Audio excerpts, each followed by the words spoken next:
नैतिक शिक्षा, बुद्धि का बल। विश्व के महानतम दार्शनिकों में से एक सुकरात एक बार अपने शिष्यों के साथ बैठे कुछ चर्चा कर रहे थे।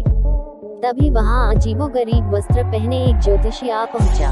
वह सबका ध्यान अपनी ओर आकर्षित करते हुए बोला, मैं ज्ञानी हूँ, मैं किसी का चेहरा देखकर उसका चरित्र बता सकता हूँ। बताओ तुम में से कौन मेरी इस विद्या को परखना चाहेगा।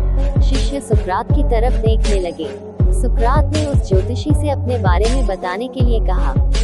अब वह ज्योतिषी उन्हें ध्यान से देखने लगा। सुकरात बहुत बड़े ज्ञानी तो थे, लेकिन देखने में बड़े सामान्य थे, बल्कि उन्हें कुरूप कहना कोई अतिशयोक्ति न होगी।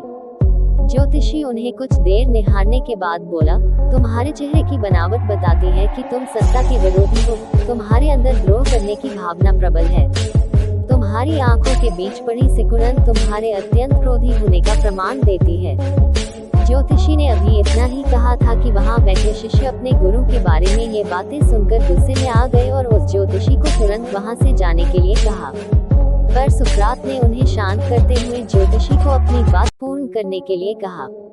ज्योतिषी बोला, तुम्हारा बेडौल सिर और माथे से पता चलता है कि तुम एक लालची ज्योतिषी हो, और तुम्हारी ठुड्डी की बनावट तुम्हारे संकी होने की तरफ इशारा करती है।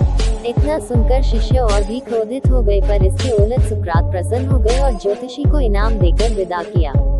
शिष्य सुकरात के इस व्यवहार से आश्चर्य में पड़ गए और उनसे पूछा, गुरुजी, आपने उस ज्योतिषी को इनाम क्यों दिया, जबकि उसने जो कुछ भी कहा वो सब गलत है।